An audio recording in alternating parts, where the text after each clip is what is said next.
Can we have the scholars, please?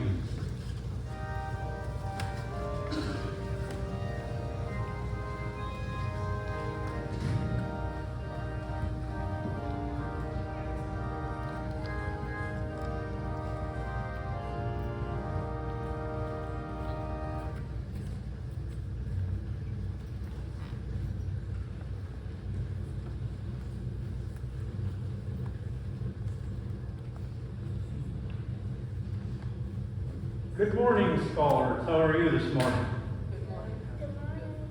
Good. All right. How many of you belong to groups? A group of some kind? Okay, all of you. Okay, what group do you belong to? Well, like sports teams. So, A sports team. Okay, take one. I do soccer team at school. Soccer team. We're going to form a ping pong team pretty soon, right? What group do you belong to? Oh, a family group. You're a member of a family. Okay. Good point. What did it take to get there? Being born, okay. What group do you belong to? Band. And what group do you belong to? Sports. Which one? Name one. Basketball, okay? Answer that. Did I steal your thunder? And what group do you belong to? School. You belong to school. That's a group. Okay. Now, here's the question I want. Are there rules for belonging to a group? Should you have rules for a group? Okay. So what rules are there for belonging to your group?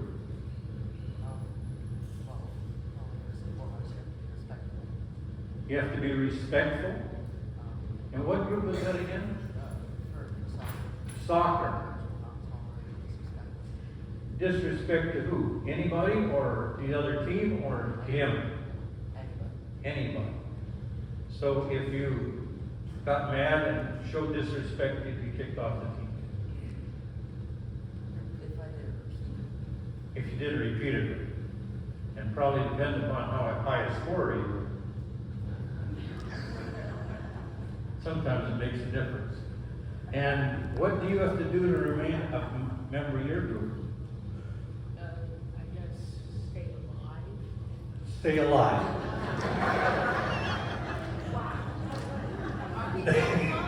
They don't raise the bar too high, do they? That's a good one. I really like that.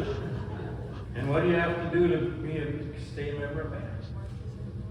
March a certain way. Okay. And then to do that in ROTC too. Okay.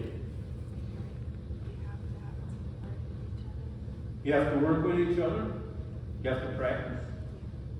What if you miss practice?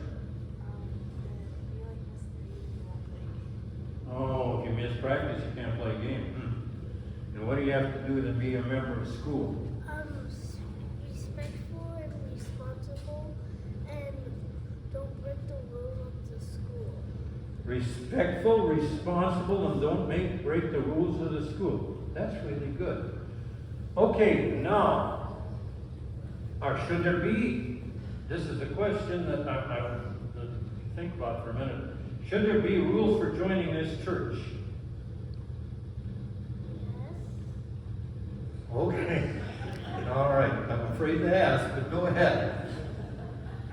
What should be the rules for joining? We always have a new member, we should say hi to them. When you meet another member, you should say hi to them. And also respect their body language and Respect them. Okay, that's very good. What rule do you think we should have?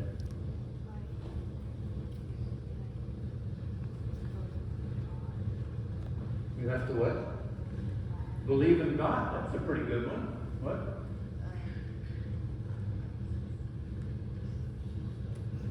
Be nice to everybody. Be nice to everybody. So if somebody's not nice, we should just kick them out. You'd have a little trouble with membership that way. What do you think? Just believe in God. I don't think there should be any rules, or like, if there are very light. You don't think there should be any rules? No, everybody deserves a chance to hear. Everybody deserves a chance. Okay, we're going to discuss that a little bit today. That's pretty profound. Who teaches you confirmation? You must be really good.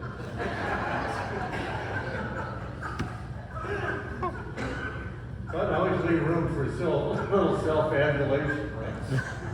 Thank you. Give them a hand, please. That was really well done.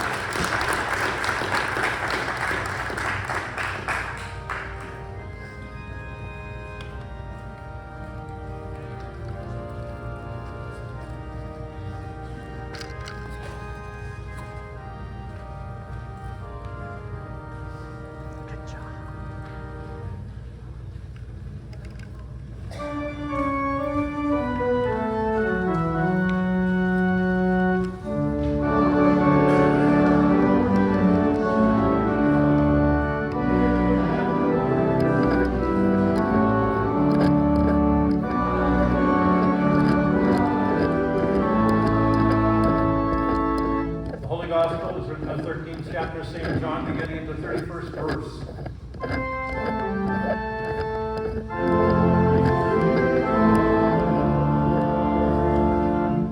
When he had gone out, Jesus said, "Now the Son of Man has been glorified, and God has been glorified in him. If God has been glorified in him, God will also glorify him in himself, and he will glorify him at once. Little children, I am with you only a little longer. You will look for me, and as I said to the Jews, so now I say to you, where I am going, you cannot come. I give you a new commandment, that you love one another, just as I loved you. You also should love one another. By this, everyone will know that you are my disciples, if you have love for one another." Here ends the gospel for the day.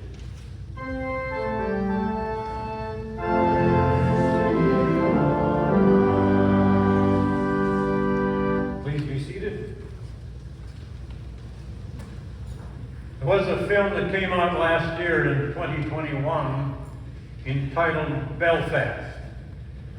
Belfast was filmed in Northern Ireland, and it recounts the fierce division between the Lutherans and the Protestants in the Republic of Ireland. In that film, a young boy who's a Protestant, who understands what's going on with the fighting, has a friend, a girl, who is Catholic. And one day he comes to his father and he said, "Is there any hope that someday we might have a lasting relationship?" And the father says, "I don't care whether the wee lad is a practicing Hindu, Southern Baptist, or a vegetarian atheist. If she has love, if she is kind, if she is fair, and if you two can love and honor each other, then she and her family will always be at home in this house." At first blush, it looks like this is totally a Christian statement. For the time, it wins the day, if not the entire war. Grace and understanding and caring and love win out. But it does bring to mind a question that has been a question of the church from the very beginning. Who should belong to this Christian community? What are the definitions? What are the guidelines? And if you were listening closely to the epistle that was read from Acts 11, that is a question being asked. At first blush, it looks like that passage has no reverence to us whatsoever. But if you really get and begin to look at it, it is a central question that has been a part of the church since the very beginning, since the time of Peter and Paul.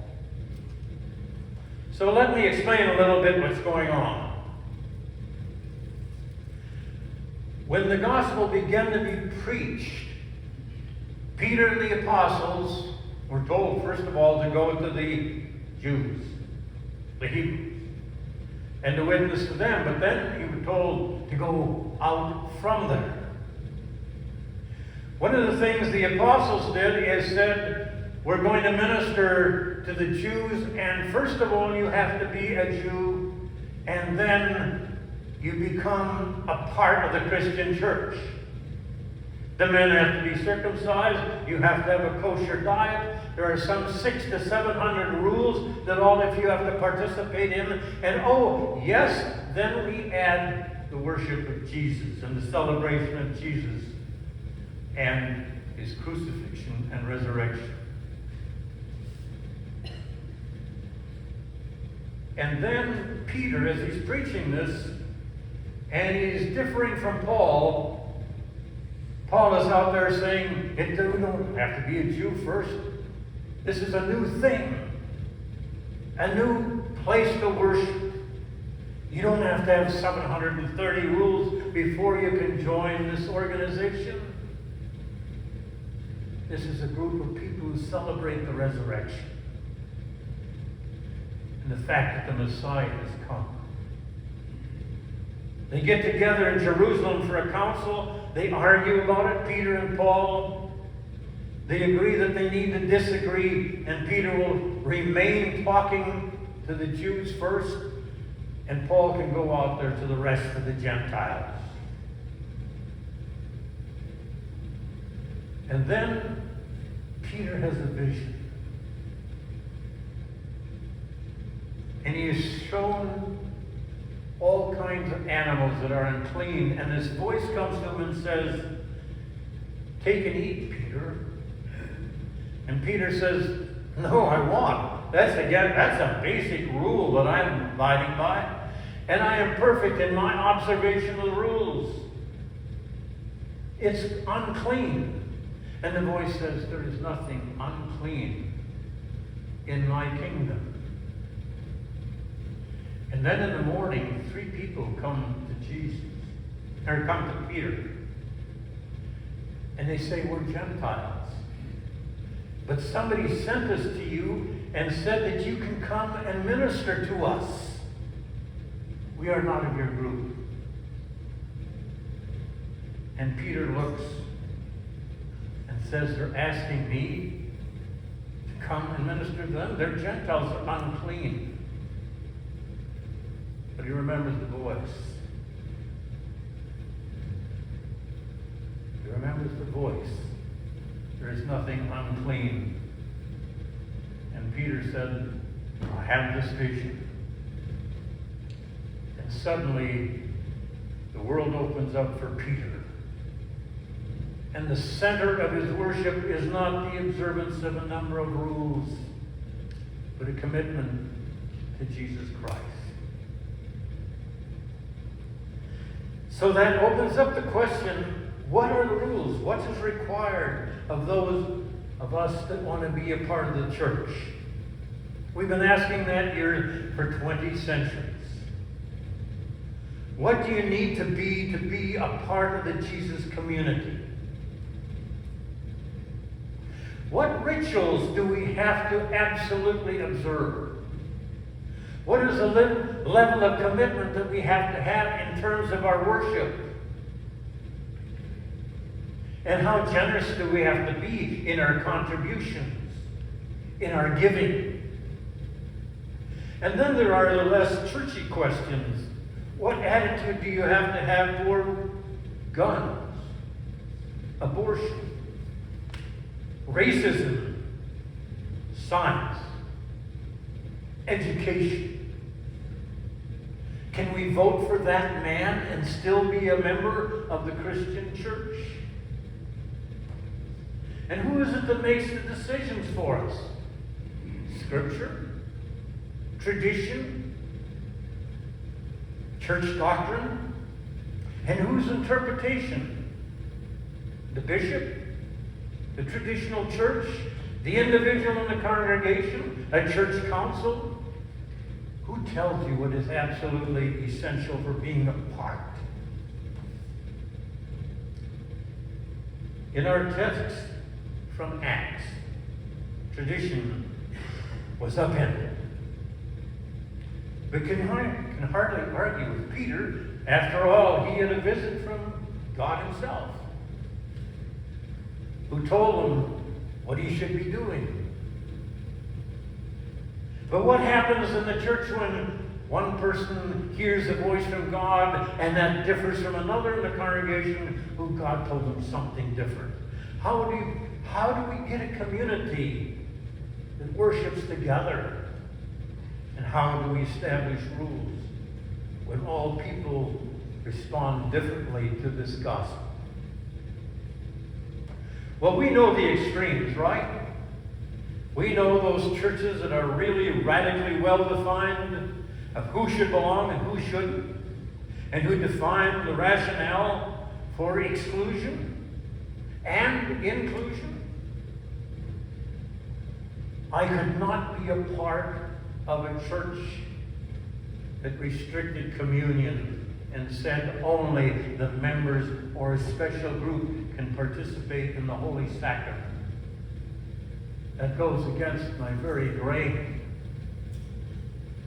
And at the other extreme, there are those churches that hold loose connection of individual opinions, who go by feeling rather than gospel, or a group of doctrines. Feel your faith. If it feels good, well, then do it. And I have friends who are universal Unitarians, and they are nice, good people, but I feel a little too connected with Jesus to actually join the ranks.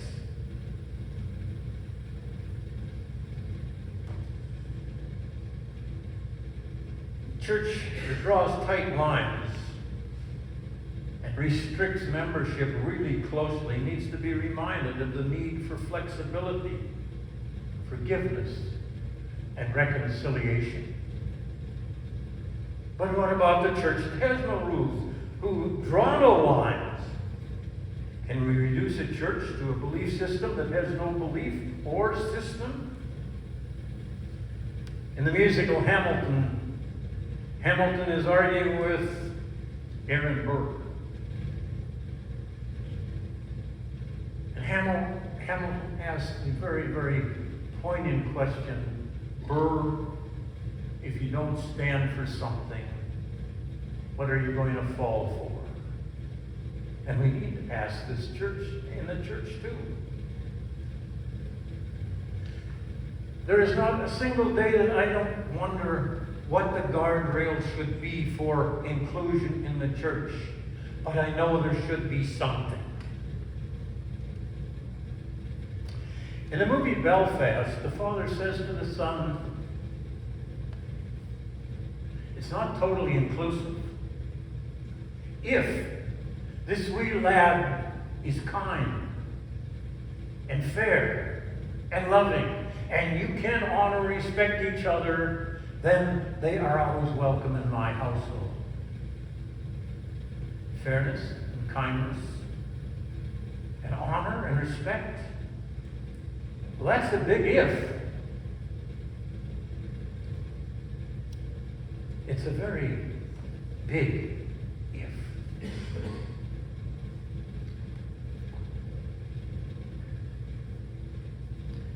And so it goes.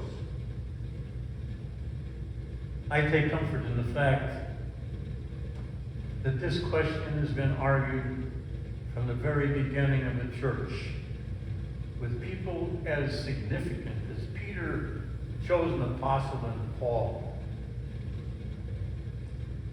Have a tendency to err on the side of inclusion. But I think there is one poignant point that needs to be made. that Peter didn't understand when he limited his preaching only to one group of people. He said, first of all, you have 600 rules. And you have certain things that are essential, like circumcision and a certain kind of meal, kosher meal. And then you add Jesus. And what Peter had to learn was, first of all, you take Jesus and realize that that is the center of everything, and realize that everything else is secondary. When people join this church, as you've seen, most of them are not Lutheran in background. But we don't say you have to leave your Catholicism at the door and reject it. We don't say you have to reject your Southern Baptist. It's all a part of you. But the Presbyterians and the Baptists and the Catholics worship Jesus Christ. That's the center. And let's concentrate on that. And recognize that the rest of the stuff is petty stuff. And Jesus said, when the people came to him and asked him, what are the rules? What are the 10 Commandments? Which is the most important? And he said, there's only one with an addition. That you love the Lord your God with all your heart and all your soul. And then, like unto it, you love your neighbor as yourself. That is one of the guardrails. We're going to have the ministerium, the elder ministerium. Last month it met, there were 27 people there from every faith. And I reminded them that we can get together in a cafe together. And on Sunday morning we're all separated. Maybe they got the cross in the wrong place. I like the answer, there should be no restrictions. What should be a day of rejoicing is when somebody says, I want to be a part of your church. I believe in Jesus Christ. I am open to the sacraments. I believe in God above all things, and I will love my neighbor as myself. It should be a day of rejoicing.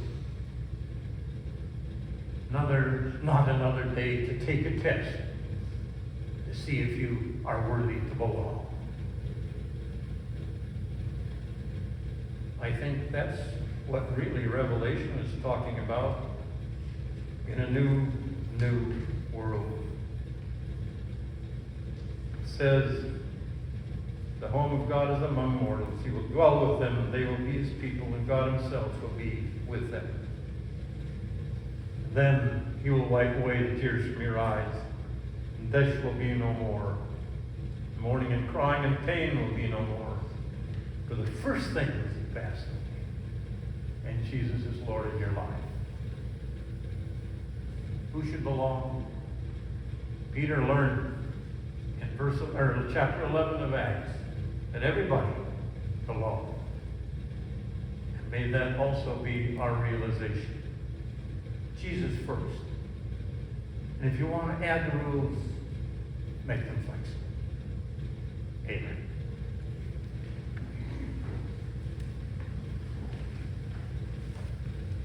Sermon hymn, Jesus Shall Reign, verses 4 and 5 of 434.